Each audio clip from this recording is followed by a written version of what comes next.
Joined today with Don Wetzel, President of the Gardenscape Professionals Association and CEO of Twin Oaks Landscaping. Welcome, Don. How are you today? Welcome, Pat. Thanks, Pat. Hey, I wanted to tell you, you got some pretty fancy titles. I kind of like those titles, just to let you know. Pretty exciting, isn't it? Yeah. All right, talk to us about... We only have very extremely qualified guests on the show. You know, you got to have some sort of a title to be on the show. Yes. What's your title, anyway? Mine's everything I want it to be. Oh, mine's personal life coach today. Personal life coach today. Yeah. So Pat will be giving you some advice. Are you open to as unsolicited advice? As long as I don't have to wear a banana hammock, we are all set. Banana hammock. Yellow. Yellow? It's yellow? I actually didn't mention the color. You didn't? I got blue ones. I must have just thought banana yellow and popped into my brain. Funny how those things happen. All righty then. So this morning, like I said, we're visiting with Don Wetzel, and thanks again for coming out to join us. We know that you're very busy with the Gardenscape, the whole show going on this weekend. It's a big deal and a lot of time, very consuming for your business, I'm sure. And we appreciate you taking the time out to be Thanks with us. for having me. Yeah, My pleasure. It's good. So tell us a little bit about Don Wetzel and Twin Oaks Lawn and Landscape. Okay, Brenna. Well, this is our 25th year in the landscape business. We're not a very large company. During the height of the summer, I have about 20 employees. That's large. And we specialize in hardscape, walkways, patios, retaining walls. We do a lot of plantings. We do ponds, water features. The big ticket right now in our area seems to be extending the indoor living outside. Mm-hmm. So people are doing a lot of patios, outdoor fireplaces, outdoor grills, bar areas. The real things that people can do to enjoy the outside during the summer months. The other thing, too, a lot of people are doing water features. Used to be that people were afraid of ponds, but now we do a lot of pondless waterfalls and things where you can get that nice sound that people are looking for without having the maintenance that's involved in a pond. That's what I love, too.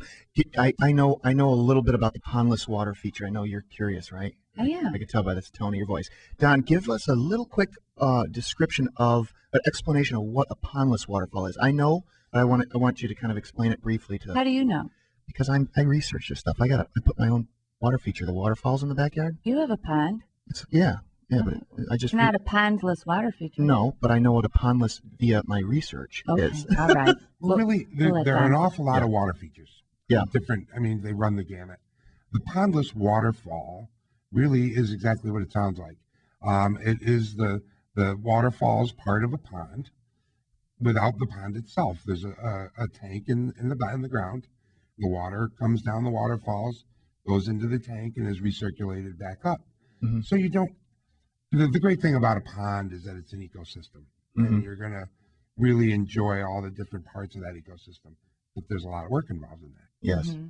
So if you want to have the sound of the water, the enjoyment of that in your backyard visually, without having the amount of work that's involved in having a pond, it's a great alternative. Mm-hmm. Really? Now, I have a small water feature in my booth at the Dome, which is self-contained unit. There's just a waterfall that comes out of a wall into a catch basin and recirculates. There's rocks that will bubble water out the top of the rock and spill over. There's just really a plethora of things that you can do to have that feature in your backyard. And I would recommend calling Don at Twin Oaks because I put in my own water feature a couple of houses now, and I didn't do it right. So my ecosystem is not really an ecosystem. Either time? No, the first time was cool. It worked out good. But this time, the height of the waterfalls is so high. I love the sound. It's stunning visually. But the pond is too small for the body of mass coming down and the pump. So I basically did it incorrectly because I'm not a professional, and you should hire a professional. This is a proof example. But my ecosystem, actually, I pour bleach in once a week, just like a pool. Because it doesn't, We don't use the word bleach on Property Source Radio. This is green your weekend with the Fixie Stick. There'll be no bleach. What was that about groundwater contamination? Oh, God. Algae in a pond, even with the pondless, hair algae especially can be a problem. Mhm. But there are ways to take care of that besides pouring bleach. It's like chlorine in a pool is what I. You guys look scared. Oh, I wouldn't say that on the radio. Good thing nobody knows where you live on top of that hill. Oh, yeah. Besides. Oh, Anyway, the runoff. I love the sound of a water feature anyway, but I'm very thrilled or excited about going to the Gardenscapes because it's stunning. I mean, every year the shows are the displays are beautiful. And what I want to ask is, how long does it take you, for example, to set up your booth, if you will? Okay, well, we all have different move-in times. There's I believe there's 15 display gardens in the dome this year, and then there's and that hall is filled with vendors. Mm-hmm. I started at 11 o'clock on Monday morning, and had to be out by noon on Wednesday. So essentially 2 days to set up our booth. So how long would it take to do the? I mean, I see this in the living section of the Democrat and Chronicle this morning. This beautiful photo of your display at Gardenscape at the Dome, and you put that together on Monday, Tuesday, and Wednesday. And Monday and Wednesday were half days, so basically Right. 2 days. Right. And how long would that take if you were to come over to the Hartman residence and slap that probably up in the backyard? Brenda, it would probably take us about 3 weeks. Mm. In any outdoor project, Mm-hmm. in the hardscape portion of it, the prep of the site is really the key. The key. And that takes an awful lot of time to do it right. Mm-hmm. Uh-huh. And that really drives the whole project. If you don't get the base right and you don't use the right amount of base, then the project's not going to hold up over the course of time. With the freeze-thaw cycles that we have in our area, the base is really, really important. Okay. So when people are comparing contractors, that's really a huge thing. They ought to make sure that the proper amount of base is used, that they're using edge restraint on their pavers, that they're using polymeric sand. Polymeric sand has really kind of revolutionized our business over the last few years. Mm-hmm. Used to be with a patio, you had to almost mow your patio after a few years. Sure. You'd have ant piles. Polymeric sand sets up almost like concrete.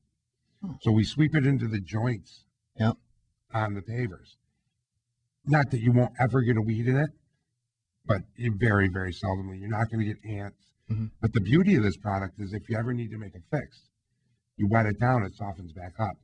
You pull it out, you make your fix, you put it back in, re-sweep in polymeric sand, and when it dries up, it re-solidifies again. Oh. The only thing you have to be very careful of is when you install it to make sure that things are bone dry, because otherwise it's going to Mhm. stick all over your pavers and make a